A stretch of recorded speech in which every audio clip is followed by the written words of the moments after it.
મહેસાણા જિલ્લામાંથી પસાર થતી રૂપેણ નદી બે કાંઠે વહેતી થઈ છે.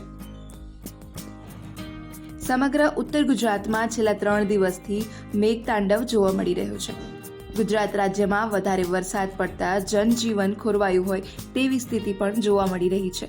બીજી બાજુ વધારે વરસાદ પડતા મહેસાણા જિલ્લામાંથી પસાર થતી અને મોટા ભાગે સૂકી જ રહેતી નદી રૂપેણ બે કાંઠે વહેતી થઈ છે, જેના કારણે લોકોમાં ખુશી જોવા મળી છે અને લોકો તેને જોવા માટે ઉમટી પડ્યા છે.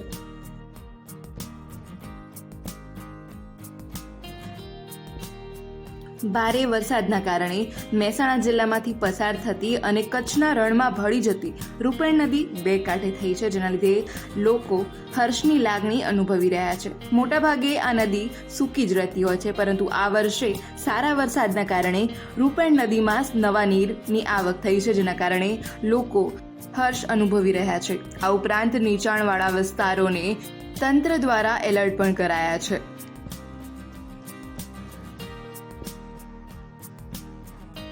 મહેસાણા જિલ્લા સહિત આસપાસના જિલ્લાઓમાં પણ છેલ્લા 2-3 દિવસથી ધોધમાર વરસાદ પડી રહ્યો છે, જેના કારણે બારેમાસ સૂકી ભંટ રહેતી અને મહેસાણા પાટણ જિલ્લામાંથી પસાર થતી રૂપેણ નદી આમ તો કોરી ધાકોર જ જોવા મળતી હોય છે. ત્યારે અઠવાડિયાના સમય દરમિયાન પડેલા સારા વરસાદના કારણે રૂપેણ નદીમાં આ વર્ષે નવા નીરની આવક થઈ છે, જેના કારણે તે નદી બે કાંઠે વહેતી થઈ છે, જેના કારણે લોકો તેને જોવા માટે ઉમટી પડ્યા છે.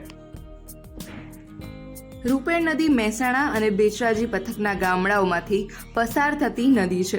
ત્યારે મહેસાણા તાલુકાના તેમજ બેચરાજી તાલુકાના નદીના પાણી કેટલાક નાળા ઉપર ફરી વળતા નદી કાંઠે આવેલા ગામોમાં આવવા જવા માટેનો માર્ગ બંધ થયો છે. ત્યારે બેચરાજી તાલુકાના સાપાવાડા ગામ મહેસાણાના બુટાપાલડી નજીક પસાર થતી નદીમાં પાણી આવતા માર્ગો બંધ જોવા મળી રહ્યા છે. ત્યારે નદીમાં નવા નીર આવતા લોકોમાં પણ ખુશીની લહેર છવાઈ ગઈ છે.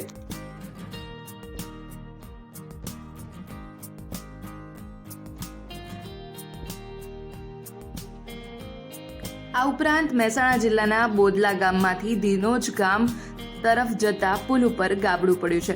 રૂપેણ નદી ઉપર આ પુલ બનાવવામાં આવેલ છે. ગઈકાલે મહેસાણા ચાણસ્મા હાઈવે તૂટી જતા વાહન ચાલકોએ આ માર્ગનો અવરજવર માટે ઉપયોગ કર્યો હતો, જેમાં કારણે આ પુલમાં ગાબડું પડ્યું હતું. હાલમાં સ્થાનિક લોકોએ ગાબડા પર લાકડા નાખીને વાહન ચાલકોને સાવચેત કર્યા છે. આ ઉપરાંત નદીના નીચાણવાળા વિસ્તારોમાં આવતા ગામડાઓને તંત્ર દ્વારા એલર્ટ જાહેર કર્યા છે. જિલ્લાના સાપાવાડા, સુરજ, ફીચડી તેમજ કોઠાપુર ગામના લોકોને એલર્ટ કરાયા છે.